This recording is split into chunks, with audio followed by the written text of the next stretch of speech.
Sebelumnya, Assalamualaikum warahmatullahi wabarakatuh. Salam dan bahagia.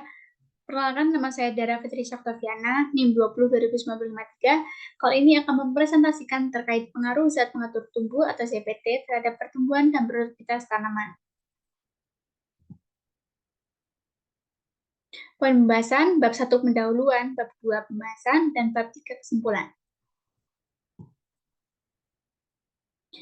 Bab 1 pendahuluan, latar belakang, produktivitas pertanian menurun sejak 2011. Hal ini tercermin dari Total Factor Productivity atau FTP yang merupakan konsep pengukuran di sektor pertanian. Pada tahun 2011 sampai 2015, pertumbuhan ETP menurun hingga menjadi negatif 0,36%. Tetapi hasil ini kunjung membaik pada tahun 2015 sampai 2020 menjadi minus 0,5%. Perbaikan ini merupakan upaya peningkatan produktivitas pertanian oleh pemerintah dan juga petani. Hingga saat ini, peningkatan produktivitas pertanian menjadi target upaya dalam mencapai tujuan akhir sektor pertanian. Dalam upaya peningkatan produktivitas pertanian ini tidak lepas dari penggunaan pupuk anorganik secara berlebihan.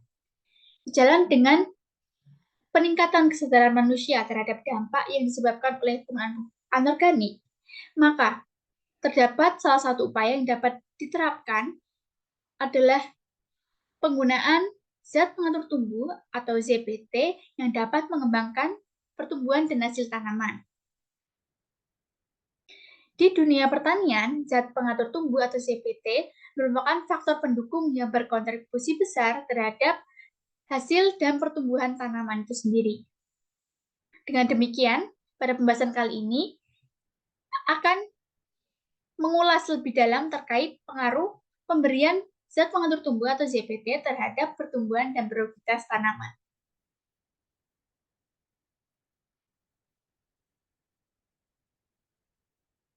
Selanjutnya adalah rumusan masalah. 1. Apakah terdapat pengaruh pemberian zat pengatur tumbuh atau ZPT terhadap tanaman?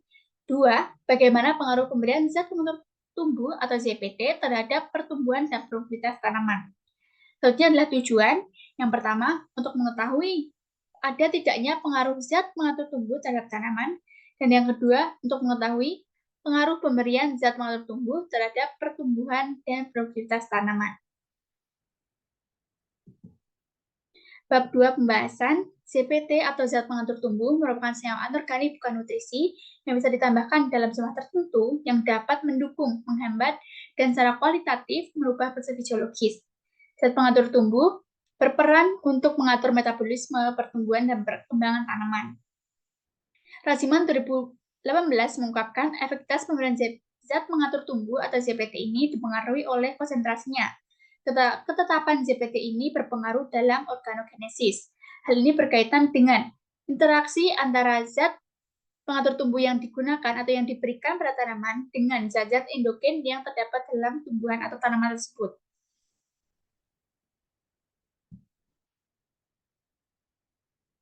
Zat pengatur tumbuh merupakan hormon tumbuh yang sudah ada pada tanaman dan bisa ditambahkan dari luar berupa ZPT sintesis.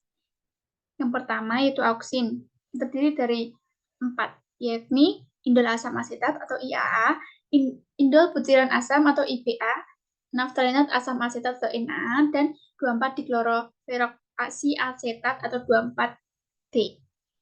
Hormon auksin adalah merupakan salah satu hormon yang sangat berpengaruh terhadap proses fisiologis tanaman, meliputi pertumbuhan, pembalahan, diferensiasi, serta sintesis protein.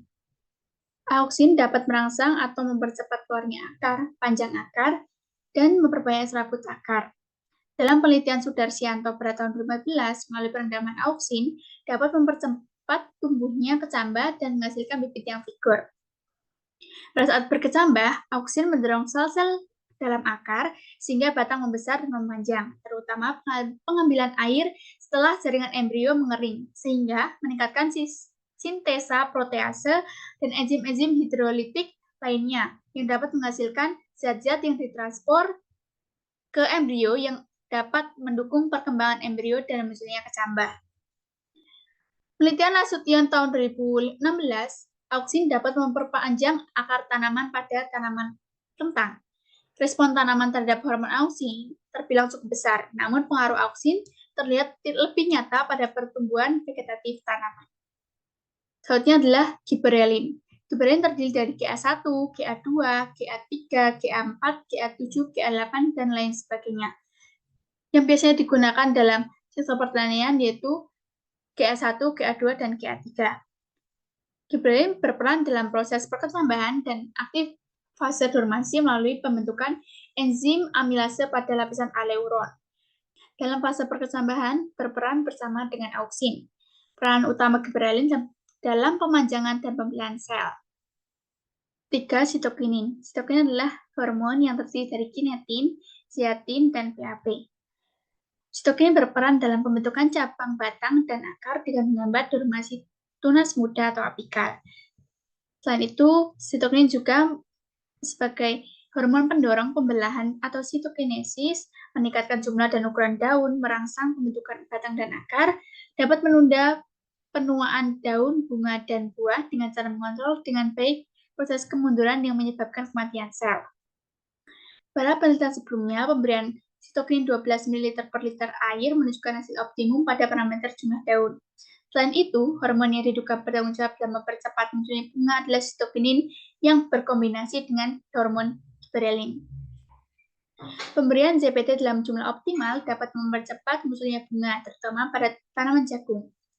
Pemberian ZPT sitokinin 12 ml per liter air menunjukkan hasil terbaik pada parameter umur bunga dengan rata mampu berbunga pada umur 52,4 hari setelah tanam. Selanjutnya, salah satu contoh ZPT sintetis yang dibuat atau diproduksi adalah ZPT Hormax.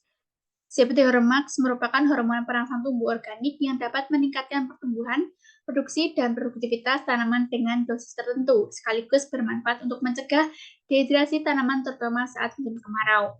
ZPT Hormax ini kombinasi antara hormon auksin, sitokinin, giberellin, asam asetat, etilen, dan asam traumalin. Nah, hasil kombinasi zat pengatur tumbuh lebih efektif merangsang sistem perakaran. Sistem perakaran yang terbentuk dengan baik akan menyebabkan penyerapan unsur fosfor dari perlakuan zat pengatur tumbuh yang digunakan juga akan lebih maksimal. Pada penelitian Darmawi tahun 2016, pada stomata tidur, tanaman karet IRR memberikan hasil terhadap parameter pertumbuhan dan hasil.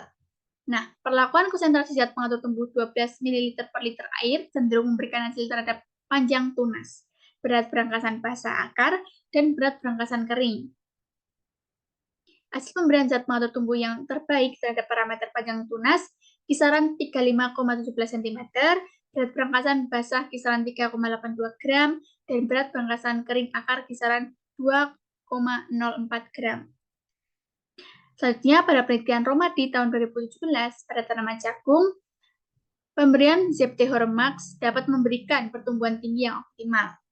Dengan pemberian 12 ml per liter air, menunjukkan hasil terbaik pada parameter tinggi tanaman jagung pada umur 2, 4, 6, dan 8 minggu setelah tanam.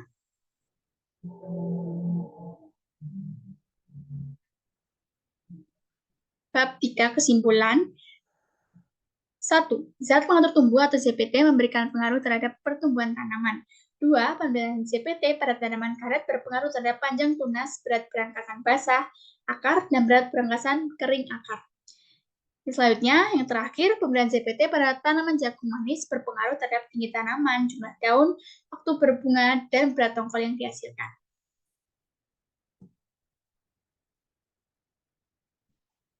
Sekian presentasi dari saya, kurang lebihnya saya mohon maaf. Terima kasih, salam.